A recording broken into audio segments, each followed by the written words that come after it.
Uh, Mr. Arevalo, alam mo, malamig na malamig ulo ko ngayon, ha? Pero pag ikaw, tumingin ka ng tingin na sa cellphone mo, hindi ko alam kung ano binabasa mo dyan, humarap ka sa amin. Opo. Yes po, Your Honor. Ikaw may-ari nito, di ba? Yes po, O Your di Honor. dapat alam mo. Ano yung mga proyektong na-awardan sa inyo ng DPWH? At saan-saan? Ano po, Your Honor? Hindi ko po na alam po yung exact number po. Gusto mo ako Against magbigay sa'yo? incrimination, Your Honor. Against eh. Plus, Mr. Chair, dapat tumingin ka rin sa nagtatanong mo, Mr. Wow. Ayaw ba tumingin sa amin? Huwag kang kausap Yuko mo. ka na, yuko dyan. Lamesa yung kausap mo eh. Senador yung nagtatanong sa'yo. Harapin mo rin. Thank you. Anong pangalan niya? Arevalo. Bugado, Yes po, Your Honor. ikaw may-ari ng Wawaw. Opo, Correct? Your Honor. Ano ba yan? Sole proprietorship, partnership, or corporation? Sold po, Your Honor. Sole, ikaw lang. Magkano paid up capital? Magkano capital mo dyan? Nung una po is 9 million po, 2017. 9 million. 2017 po, nag-start po kami. 2017 17 po. up to now. Hindi po. Sole proprietor pa rin hanggang ngayon. Apo. Okay. Paano ka naka-garner with 9 million as your capital? Paano ka nakakuha ng malalaking proyekto sa DPWH? Nag-start lang po kami nung 2019 po na may nagka-project po. 2019? Opo. Sino kausap mo? Wala po, Your Honor. Wala po. Wala kang kausap? Wala po. Okay.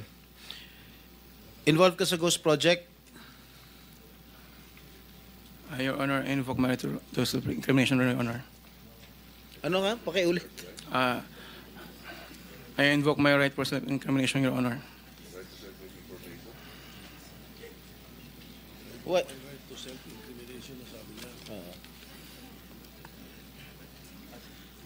Senator Jinggoy. Malinaw ba Mr. Chair, pwede bang... linawin muna natin yung sinabi kasi ang narinig ko, I invoke my right to self-incrimination. Against Against incrimination, Your Honor. Against eh. Plus, Mr. Chair, dapat tumingin ka rin sa nagtatanong mo, Mr. Wow. Ayaw ba tumingin sa amin? Huwag kang kausap Yuko mo. ka na, yuko dyan. Lamesa yung kausap mo eh. Senador yung nagtatanong sa'yo. Harapin mo rin. Thank you. Anong pangalan niya? Arevalo. Mr. Arevalo, meron kang abogado? Yes po, Your Honor. Is he here? He can give you legal advice. Yes po. Nandiyan ba, abogado mo? Nasaan ang abogado mo, Mr. Arevalo?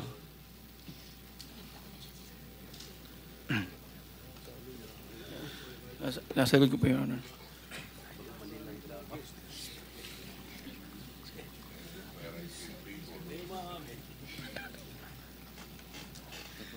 Hindi po.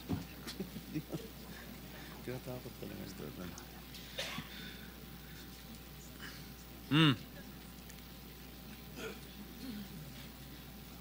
Oh, answer. Kaya mo na, so may in-advisean ka na ng abogado mo, ha? Mr. Arevalo, Are you involved in any ghost projects? Your Honor, I invoke my right against incrimination, Your Honor. Ilang taon ka na? 37 po, Your Honor. 37. Wow, bata ah. Bago ka pumasok sa mga kontrata sa gobyerno, ano trabaho mo dati?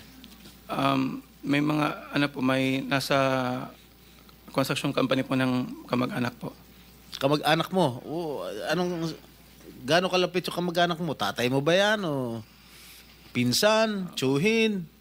Mga kamag-anak lang po, tita po. Kaya nga, sino ang kamag-anak? Wala namin kamag-anak. Tita po.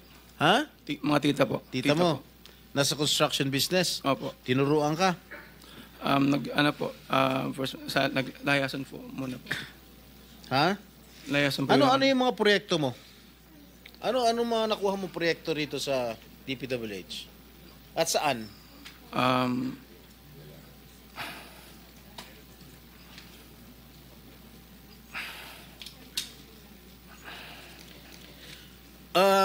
Mr. Arevalo, Alam mo, malamig na malamig ulo ko ngayon, ha? Pero pag ikaw, tumingin ka ng tingin na sa cellphone mo, hindi ko alam kung ano binabasa mo dyan, humarap ka sa amin. Opo. Yes po, Your Honor. Ikaw may-ari nito, di ba? Yes po, O Your di Honor. dapat alam mo. Ano yung mga proyektong na-awardan sa inyo ng DPWH? At saan-saan? Ano po, Your Honor? Hindi ko po na alam po yung exact number po. Gusto mo ako magbigay sa'yo? Kung saan-saan yung mga project mo? Gusto mo ako magsabi sa'yo? Come on. You're wasting our time. It's already 1:45. May session pa kami alas 3. At marami pa magtatanong. That is what I was trying to advise everybody. Kasi po, gagamitin sa session mamaya to 3 o'clock. Kaya nililimit po namin ang sarili namin na magtanong. So, Mr. Chair, kung hindi naman sumasagot ito hindi sumasagot agad-agad ito, how can you deduct it from my time? Hey, Mr. Arevalo, sumagot ka Yes po, agad. Your Honor. Ha? Yes po. Oh, alin-alin yung mga proyekto na nawardan sa iyo ng DPWH at saan-saan to? Meron po kaming sa QC po, sa Metro Manila First. Meron din po sa Quezon. Bulacan. Your Honor, I invoke my right against self-incrimination, Your Honor. Anak ng patingo.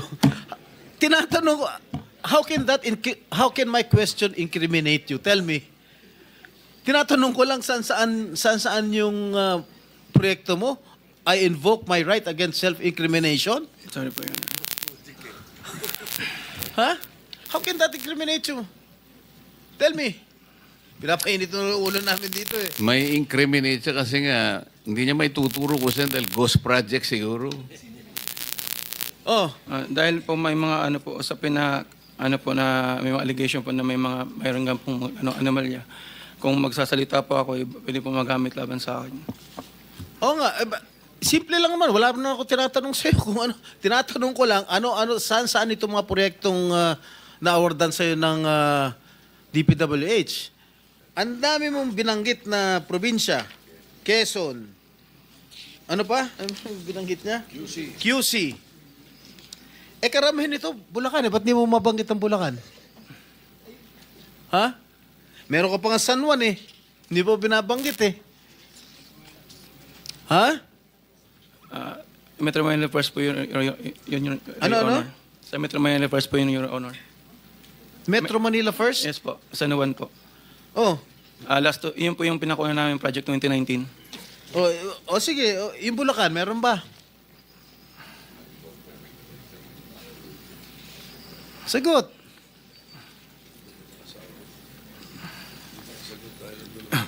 Your Honor.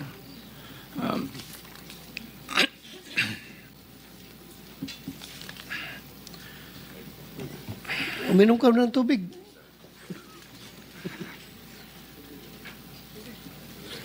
Oh. Ilan? Ilan? Di ko pa sigurado, Your Honor. Oh, dito base sa record namin, meron kang 42 projects sa Bulacan. Meron kang 42 projects sa Bulacan. Yung bulk ng na-award na contract sa inyo ng DPWH, ang bulk mo nasa Bulacan. 42. Ha? 2 sa San Juan. 2 yata sa Quezon. Meron sa Ilocos Norte. Meron sa Caloocan. Meron sa Laguna. Yan, Bulacan lahat to. San Juan. Quezon City. Tsaka identical ang presyo, ha? Identical ang mga presyo rito. 77 million, 77 million, 72 million, 72 million. Sino ba? Bakit ganun? Oh, last and final question. Lahat Meron ba ka ng 42 projects above, how Above? much? Yeah, 42 projects sa Bulacan. Meron 90 million. Kaya nga above 50? Yes, above 50 million. Lahat. So, Mr. Arevalo, kung 42 projects ito, 42 plunder cases ito eh. Kanina sinasabi namin sa inyo, kung nakikinig po kayo, makikipag-deal kami sa inyo na po pwedeng hindi na kayo ipoprosecute criminally, magturo na lang kayo. Kasi sa palagay namin, hindi kayo ang most guilty. Kapag nakapagturo po kayo ng mga kasangkot talaga dyan, na talaga sila naman ang talagang talamak na sa paggawa nito, anong malay ninyo? Baka imbes na criminal prosecution, wag na yon. Bayaran nyo na lang ang gobyerno, pero magturo po kayo. Para meron po tayong kapuntahan talaga. Kasi kung ganito na lang tayo ng ganito, ikutan ng kito, mapipilitan po, puro plunder. Harapin po ninyo 42 plunder cases. Hindi po fair sa inyo yun eh. Alam namin, hindi lang kayo ang sangkot dyan. Marami ang kasangkot dyan. Kaya, yung abogado po siguro nag-advise sa inyo kung nakikinig. Tingnan nyo rin po na maganda ring offer para sa amin ito. Makakatulong pa kayo sa bansa. Matigil na po ito. Meron ako papakita video. Ilang minutes yung video? Meron ako ipapakita with the permission of the chair. Siguro 1 minute lang na video. Tingnan mo, Mr. Arevalo, kung project ng Wawaw to.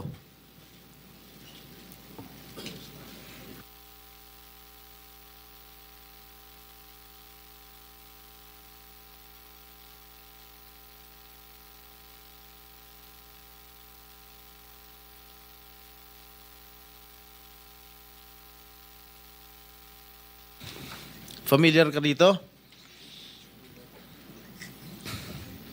Familiar ka, Mike? Hindi po, Your Honor. Hindi. Hindi ka nga talaga magiging familiar dahil ghost nga. Tama? Yan. Ang nakalagay dyan sa report, completed. Nakakubra ka na. Nabayaran ka na ng gobyerno. Pero, hindi pa completed. Tama ba, Ms. Cabral? Are you aware of this? Ngayon lang po na nakita yung video, Your Honor. Na hindi kompleto, di ba? Pero bayad sila. Wala po akong nakikita. Sa Hagonoy, Bulacan. So, hindi mo alam, Mr. Arevalo? Ngayon ko lang din po nakita yung video. Ngayon ko lang din po nakita yung video, Your Honor. Oh, talaga hindi mo makikita dahil hindi mo naman alam. Kasi nga ghost. Di ba? Alam mo, nag-iisip na ako kung isa-site kita yung contempt dito eh. Huwag mo lang ako subukan, please. Okay, babalik ka kita next hearing ah. Miss Sara? Mr. Chair, with the indulgence of the SP Pro Temp, Yes. interjection. Yes, Okay, please. provided it's very brief kasi Yes, kulang very na po brief, tayo Mr. sa Chair. panahon. Apo, very brief lang. Sabi nyo kanina, and salamat po sa SP Pro Temp at Mr. Chair. Sabi nyo kanina, Mr. Arevalo, na meron din kayong mga proyekto, ang Wawaw, sa Quezon City sa pamamagitan ng Metro Manila First.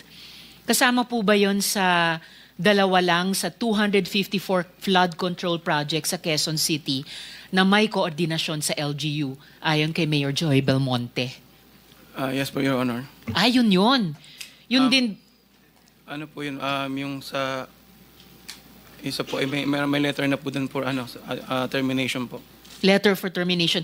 Yun ba yung sa Barangay Mariblo sa Quezon City? 2 pumping stations na nagkakahalaga na 282 million pesos na magkaharap? I-check, yun po, ang di ko po masagot, i-check po namin, Your Honor. Sige po, pakipaalam nyo sa komite namin sa pamamagitan ng aming chair. Salamat, Mr. Chair at SP Pro Thank Temp. you. One last question, Oh, Mr. last Chair. question. Yeah, Mrs. Diskaya, meron bang pagkakataon yung siyam na pag-aari mo ng construction company, meron bang pagkakataon na sila naglalaban sa isang bidding, sa isang kontrata? Hindi po. Sigurado ka? Pag makakuha ako ng record sa Pagpapakaalam ko. DPWH na si St. Timothy, si St. Gerard, si Alpha Phi Omega, sino pa? Si Alpha and Omega and St. Gerard, hindi po sila nagsasali sa isang bidding. Pero Okay nga. yung ibang licenses, magkakasama sila minsan. And then, so minsan naglalaban-laban yun, Sham. Yes po. Oh, so that is not a legitimate bidding. Dahil yung Sham na yon na naglalaban-laban sa isang award sa isang kontrata, iisa lang ang may-ari. So kahit sino doon, kahit sinong manalo doon sa bidding na yon, ikaw ang panalo. Dahil sa'yo lahat yun eh. Correct? Tama? Hindi po, kasi iba yung may-ari ng mga companies. Oh, sus. Kasi sabi I'm mo just lang, concerned with Alpha and Miss Omega. Diskaya, Opo. kanina, sinabi mo Alpha Phi Omega lang ang sayo. Opo. Nung tinanong kita ulit, inunumerate ko lahat yung siyam na korporasyon, inamin mo sa'yo lahat yun. Oh, di ba? The records will bear me out. Opo. Oh, ngayon, ang tinatanong ko sa'yo, yung bang siyam na korporasyon na yon, Panglimang tanong na. naglalaban-laban ba sa bidding yan? Panglimang Yes tanong po. na yan eh. Sabi mo kanina, last question.